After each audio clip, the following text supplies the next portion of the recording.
मुंशी प्रेमचंद की लिखी कहानी बैर का अंत। रामेश्वर अपने बड़े भाई के शव को खाट से नीचे उतारते हुए भाई से बोले, तुम्हारे पास कुछ रुपए हों तो लाओ, दाह क्रिया की फिक्र करें। मैं तो बिल्कुल खाली हाथ हूँ। छोटे भाई का नाम विश्वेश्वर राय था। वो एक जमींदार के कारिंदा था। आमदनी अच्छी थी। बोले, आधे रुपए मुझसे ले लो, आधे तुम निकालो। रामेश्वर, मेरे पास रुपए नहीं है। विश्वेश्वर, तो फिर इनके हिस्से का खेत रहन रख दो। तो जाओ, कोई महाजन ठीक करो, देर न लगे। विश्वेश्वर राय ने अपने एक मित्र से कुछ रुपए उधार लिए। उस वक्त का काम चला। पीछे फिर कुछ रुपए लिए, खेत की लिखा पढ़ी कर दी।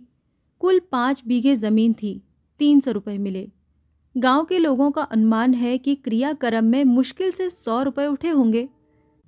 पर विश्वेश्वर राय ने षोडशी के दिन 301 रुपए का लेखा भाई के सामने रख दिया। रामेश्वर राय ने चकित होकर पूछा, सब रुपए उठ गए? क्या मैं इतना नीच हूं कि करनी के रुपए में से भी कुछ उठा रखूंगा? किसको ये धन पचेगा? नहीं, मैं तुम्हें बेईमान नहीं बनाता, खाली पूछता हूं। कुछ शक हो तो जिस बनिए से चीजें ली गई हैं उससे पूछ लो। साल भर के बाद एक दिन विश्वेश्वर राय ने भाई से कहा, रुपए हो तो लाओ, खेत छुड़ा लें। मेरे पास रुपए कहाँ से आए? घर का हाल तुमसे छिपा थोड़े ही है। तो मैं सब रुपए देकर ज़मीन छुड़ा लेता हूँ।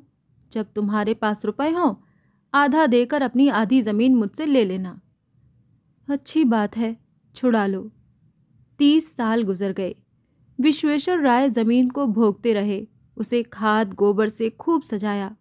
उन्होंने निश्चय कर लिया था कि ये ज़मीन कभी न छोड़ूंगा। मेरा तो इस पर मौरूसी हक हो गया। अदालत से भी कोई नहीं ले सकता। रामेश्वर राय ने कई बार यत्न किया कि रुपए देकर अपना हिस्सा ले लें, पर 30 साल में वो कभी 150 रुपए जमा न कर सके। मगर रामेश्वर राय का लड़का जागेश्वर कुछ संभल गया। वो गाड़ी लादने का काम करने लगा और इस काम में उसे अच्छा नफा भी होता था। उसे अपने हिस्से की रात दिन चिंता रहती थी। अंत में उसने रात दिन श्रम करके यथेष्ट धन बटोर लिया और एक दिन चाचा से बोला, काका, अपने रुपए ले लीजिए, मैं अपना नाम चढ़वा लूं। विश्वेश्वर राय बोले, अपने बाप के तुम ही चतुर बेटे नहीं हो। इतने दिनों तक कान न हिलाए। जब मैंने जमीन सोना बना लिया तब हिस्सा बांटने चले हो। तुमसे मांगने तो नहीं गया था। तो अब जमीन न मिलेगी? भाई का हक मारकर कोई सुखी नहीं रहता। जमीन हमारी है, भाई की नहीं। तो आप सीधे न दीजिएगा। अरे जाओ, न सीधे दूंगा न टेढ़े दूंगा। अदालत करो। अदालत करने की मुझे सामर्थ्य नहीं है, पर इतना कहे देता हूं कि जमीन चाहे मुझे न मिले, पर आपके पास नहीं रहेगी। ये धमकी जाकर किसी और को दो। फिर ये न कहिएगा कि भाई होकर बैरी हो गया। 1000 गांठ में रख कर तब जो जी में आए करना। मैं गरीब आदमी, 1000 रुपए कहाँ से लाऊंगा? पर कभी कभी भगवान दीनों पर दयालु हो जाते हैं। मैं इस डर से बिल नहीं खोद रहा हूं। रामेश्वर राय तो चुप ही रहा, पर जागेश्वर इतना क्षमाशील न था। वकील से बातचीत की। वो अब आधी नहीं, पूरी जमीन पर दांत लगाए हुए था। मृत सिद्धेश्वर राय के एक लड़की तपेश्वरी थी। अपने जीवन काल में वो उसका विवाह कर चुके थे। उसे कुछ मालूम ही न था कि बाप ने क्या छोड़ा और किसने लिया। क्रियाक्रम अच्छी तरह हो गया। वो इसी में खुश थी। षोडशी में आई थी, फिर ससुराल चली गई।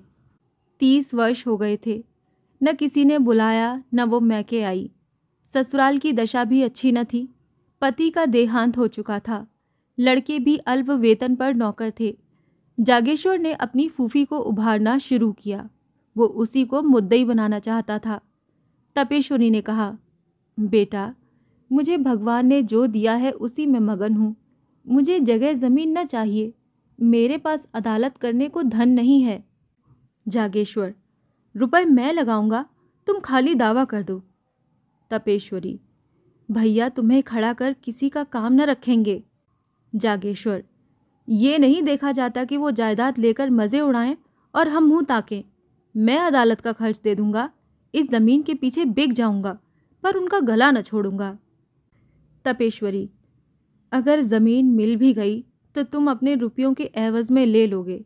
मेरे हाथ क्या लगेगा? मैं भाई से क्यों बुरी बनूं? जागेश्वर, जमीन आप ले लीजिएगा, मैं केवल चाचा साहब का घमंड तोड़ना चाहता हूं। अच्छा तो जाओ, मेरी तरफ से दावा कर दो। जागेश्वर ने सोचा, जब चाचा साहब की मुट्ठी से ज़मीन निकल आएगी तब मैं 10-5 रुपए साल पर इनसे ले लूँगा। इन्हें अभी कौड़ी नहीं मिलती, जो कुछ मिलेगा उसी को बहुत समझेंगी। दूसरे दिन दावा कर दिया। मुंसिफ के इजलास में मुकदमा पेश हुआ। विश्वेश्वर राय ने सिद्ध किया कि तपेश्वरी सिद्धेश्वर की कन्या ही नहीं है। गांव के आदमियों पर विश्वेश्वर राय का दबाव था। सब लोग उससे रुपए पैसे उधार ले जाते थे, मामले मुकदमे में उनसे सलाह लेते। सबने अदालत में बयान किया कि हम लोगों ने कभी तपेश्वरी को नहीं देखा, सिद्धेश्वर के कोई लड़की ही न थी। जागेश्वर ने बड़े बड़े वकीलों से पैरवी कराई, बहुत धन खर्च किया, लेकिन मुंसिफ ने उसके विरुद्ध फैसला सुनाया। बेचारा हताश हो गया। विश्वेश्वर राय की अदालत में सबसे जान पहचान थी। जागेश्वर को जिस काम के लिए मुट्ठियों रुपए खर्च करने पड़ते थे वो विश्वेश्वर मुरव्वत में करा लेते। जागेश्वर ने अपील करने का निश्चय किया। रुपए न थे, गाड़ी बैल बेच डाले। अपील हुई, महीनों मुकदमा चला। बेचारा सुबह से शाम तक कचहरी के अमलों और वकीलों की खुशामद किया करता। रुपए भी उठ गए, महाजनों से ऋण लिया। 12 अब की उसकी डिग्री हो गई। 500 का बोझ सिर पर हो गया था, पर अब जीत ने आंसू पोंछ दिए। विश्वेश्वर ने हाईकोर्ट में अपील की। जागेश्वर को अब कहीं से रुपए न मिले। विवश होकर अपने हिस्से की ज़मीन रहन रखी। फिर घर बेचने की नौबत आई। यहाँ तक कि स्त्रियों के गहने भी बिक गए। अंत में हाईकोर्ट से भी उसकी जीत हो गई। आनंदोत्सव में बची कुची पूंजी भी निकल गई। 1000 पर पानी फिर गया। हाँ, संतोष यही था कि ये 5 बीघे मिल गए। तपेश्वरी का इतनी निर्दय हो जाएगी कि थाली मेरे सामने से खींच लेगी। लेकिन खेतों पर अपना नाम चढ़ते ही तपेश्वरी की नीयत बदली। उसने एक दिन गांव में आकर पूछताछ की तो मालूम हुआ कि 5 बीघे 100 रुपये में उठ सकते हैं। लगान केवल 25 रुपये था। 75 रुपये साल का नफ़ा था। इस रकम ने उसे विचलित कर दिया। उसने असामियों को बुलाकर उनके साथ बंदोबस्त कर दिया। जागेश्वर राय हाथ मलता रह गया। आखिर उससे न रहा गया। बोला, फूफी जी, आपने ज़मीन तो दूसरों को दे दी, अब मैं कहाँ जाऊं? तपेश्वरी, बेटा, पहले अपने घर में दिया जलाकर तब मस्जिद में जलाते हैं। इतनी जगह मिल गई तो मैके से नाता हो गया, नहीं तो कौन पूछता। जागेश्वर, मैं तो उजड़ गया। तपेश्वरी, जिस लगान पर और लोग ले रहे हैं उसमें 2-4 रुपए कम करके तुम ही क्यों नहीं ले लेते? तपेश्वरी तो 2-4 दिन में विदा हो गई। रामेश्वर राय पर वज्रपात सा हो गया। बुढ़ापे में मजदूरी करनी पड़ी। मान मर्यादा से हाथ धोया, रोटियों के लाले पड़ गए। बाप बेटे दोनों प्रातःकाल से संध्या तक मजदूरी करते, तब कहीं आग जलती। दोनों में बहुधा तकरार हो जाती। रामेश्वर सारा अपराध बेटे के सिर रखता। जागेश्वर कहता, आपने मुझे रोका होता तो मैं क्यों इस विपत्ति में फंसता। उधर विश्वेश्वर राय ने महाजनों को उकसा दिया। साल भी न गुजरने पाया था कि बेचारे निराधार हो गए। जमीन निकल गई, घर नीलाम हो गया। 10-20 पेड़ थे वो भी नीलाम हो गए। चौबे जी दूबे न बने दरिद्र हो गए। इस पर विश्वेश्वर राय के ताने और भी गजब ढाते। ये विपत्ति का सबसे नोकदार कांटा था। आतंक का सबसे निर्दय आघात था। 2 साल तक इस दुखी परिवार ने जितनी मुसीबतें झेली, ये उन्हीं का दिल जानता है। कभी पेट भर भोजन न मिला। हाँ, इतनी आन थी कि नीयत नहीं बदली। दरिद्रता ने सब कुछ किया, पर आत्मा का पतन न कर सकी। कुल मर्यादा में आत्मरक्षा की बड़ी शक्ति होती है। एक दिन संध्या समय दोनों आदमी बैठे आग ताप रहे थे कि सहसा एक आदमी ने आकर कहा, ठाकुर चलो, विश्वेश्वर राय तुम्हें बुलाते हैं। रामेश्वर ने उदासीन भाव से कहा, मुझे क्यों बुलाएंगे? मैं उनका कौन होता हूँ? क्या कोई और उपद्रव खड़ा करना चाहते हैं? इतने में दूसरा आदमी दौड़ता हुआ आया। ठाकुर जल्दी चलो, विश्वेश्वर राय की दशा अच्छी नहीं है।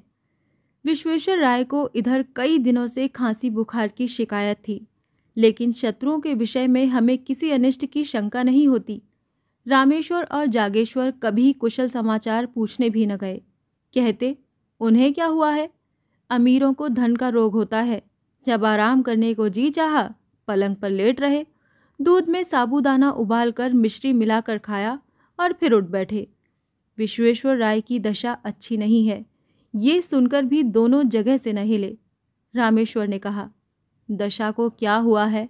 आराम से पड़े बातें तो कर रहा है। जागेश्वर, किसी वैद्य हकीम को बुलाने भेजना चाहते होंगे, शायद बुखार तेज हो गया है।